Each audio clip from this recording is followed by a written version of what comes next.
नमस्कार बच्चों, मैं आपकी हिंदी शिक्षिका अहाना हूँ और नोवा लर्न बुक्स, जो माउंट एनलाइटनमेंट इंटरनेशनल की एक इकाई है, के साथ हमारी इस सीखने की यात्रा में आप सभी का एक बार फिर हार्दिक स्वागत करती हूँ।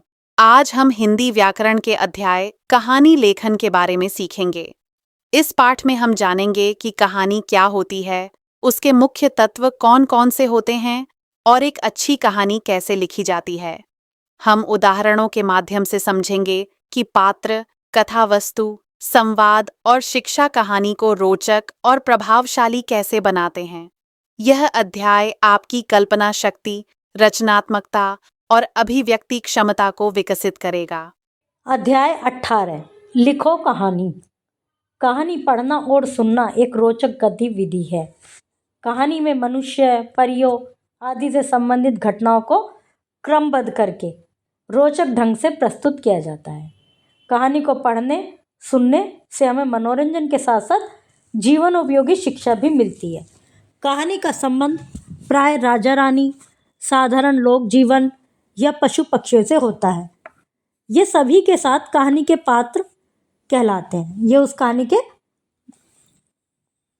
के पात्र होते हैं। कहानी में होने वाली घटनाएं उसकी कथा वस्तु कहलाती है। पात्रों द्वारा आपस में की गई बातचीत को कथोपकथन कहते हैं। मतलब कहानी में जो संवाद होते हैं, अभी हमने इसे पिछले वाले अध्याय में पढ़ा संवाद। तो जब संवाद लिखते हैं तो उसी तरह से बोले जाते हैं कि जैसे हम सामने बातें कर रहे हों। लेकिन जब कहानी लिख रहे हैं तो उन्हीं संवाद को हम कहानी के रूप में लिखते हैं। जैसे कि मैंने आपको एग्जाम्पल दिया था कि एक किसान ने दूसरे किसान से पूछा कि इस बार कौन सी फसल लगाओगे, कि इस बार कौन सी फसल लगाओगे। और संवाद में हम ऐसे लिखते हैं, किसान एक किसान डैश योजक चिन्ह, मतलब फिर हम बोलेंगे इस बार कौन सी फसल लगाओगे भाई, ऐसे डायलॉग्स के रूप में, संवाद के रूप में। तो कहानी में उन्हीं को एक उसके विषय वस्तु के रूप में लिखा जाता है। वो उसका वो कहलाती है कथोपकथन। कहानी के रूप में लिखते हैं उनके संवाद को। कहानी लिखने का कोई ना कोई प्रयोजन होता है। यह कहानी का उद्देश्य कहलाता है। इस प्रकार कहानी के 4 अभिन्न अंग हैं, मतलब जो कि जरूरी हैं। कथावस्तु, काल्पनिक या वास्तविक। अब कहानी तो काल्पनिक भी हो सकती है, वास्तविक भी हो सकती है। पात्र उसके कि वे उसमें एक मनुष्य है, 2 मनुष्य हैं, चाहे तो मनुष्य का नाम भी बता सकते हैं कि रमेश ने विजय से कहा। और पशु पक्षी जो हैं वो भी लिख सकते हैं, उनके ऊपर भी हो सकती है। जो भी कहानी है, उद्देश्य क्या है? मनोरंजन, केवल ऐसी एंजॉयमेंट या ज्ञान प्रदान करना। हास्य भी हो सकती हैं।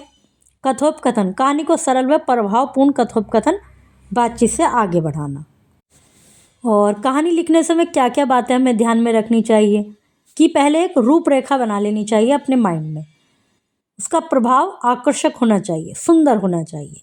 प्रारंभ जो है, कहानी की भाषा सरल, रोचक होनी चाहिए। कहानी का अंत रोचक होना चाहिए तथा ऐसा होना चाहिए उससे कुछ शिक्षा भी मिले। तो बच्चों, आइए ध्यान और उत्साह के साथ कहानी लेखन की इस सुंदर दुनिया में कदम रखें। धन्यवाद और शुभ अध्ययन।